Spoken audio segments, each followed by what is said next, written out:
Picture this. It's 1989 in Beverly Hills. Two shotgun blasts ring out in the night, shattering the tranquility of one of America's wealthiest neighborhoods. Jose and Kitty Menendez lay dead, brutally murdered by their own sons, Lyle and Eric. But there's more to this story than meets the eye. Much more. This isn't just another tale of wayward rich kids gone bad. It's a haunting saga about family secrets, cycles of abuse, and a justice system that failed two young men when they needed it most. The Menendez brothers case has recently exploded back into the spotlight, captivating a whole new generation.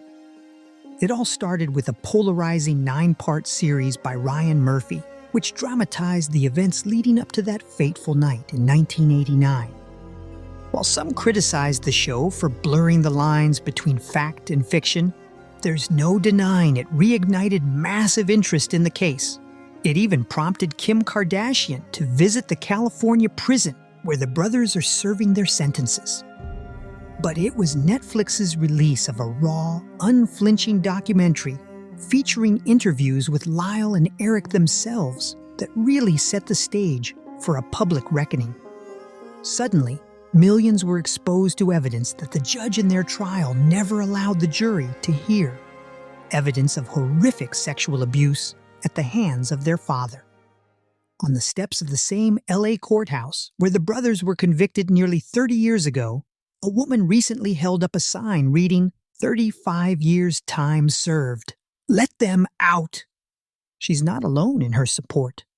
The Menendez family has come forward, calling on LA District Attorney George Gaskin to overturn the convictions or resentence Lyle and Eric. They point to newly uncovered evidence corroborating the abuse claims, including a chilling letter written by Eric just months before the murders. "I've been trying to avoid Dad," Eric wrote to his cousin. "It's still happening, Andy, but it's worse for me now. I never know when it's going to happen, and it's driving me crazy. Every night I stay up thinking he might come in." So what can we learn from this haunting tale? At its core, the Menendez saga is about the power of storytelling, both in the courtroom and in the court of public opinion. During their trials, Lyle and Eric's abuse allegations were suppressed, and they were painted as greedy, cold-blooded killers. It's a narrative that wouldn't feel out of place in a Truman Capote novel or an Alfred Hitchcock thriller. But with new evidence coming to light and pop culture depictions shedding new perspectives, the public is starting to see shades of gray. We're being forced to grapple with uncomfortable questions about cycles of violence, the failures of our justice system, and what drives people to unthinkable acts. In a way, it parallels the evolution we've seen in true crime storytelling, from sensationalized pulp to nuanced explorations of criminal psychology and societal factors.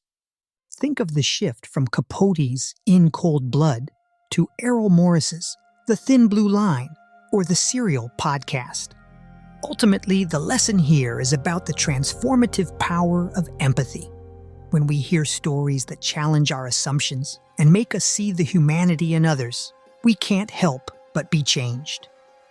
It's the same principle that makes movies like The Shawshank Redemption or Just Mercy so powerful. They invite us to step into the shoes of the marginalized, the misjudged, the wrongfully condemned. They demand that we look beyond surface-level narratives and knee-jerk judgments. So as the Menendez brothers' story unfolds in this new chapter, let's remember to lead with empathy and a thirst for the full, unvarnished truth. Let's use our platforms and our voices to ensure that justice delayed doesn't become justice denied. I invite you now to reflect on the stories and assumptions that shape your own worldview. Challenge yourself to seek out perspectives that diverge from the dominant narrative. Dare to look beyond the headlines and the caricatures. And most importantly, never stop fighting for truth and justice, even and especially for the marginalized and misunderstood among us. Because that's the only way we'll ever truly have a story-charmed life. If you're moved by the Menendez brothers' plight, Consider adding your voice to the chorus, calling for a re-examination of their case. Share their story with others. Engage your representatives. Be an agent for change in a system that too often fails the vulnerable. Together, we have the power to reshape the narratives that define our world. So let's get to work, one story at a time.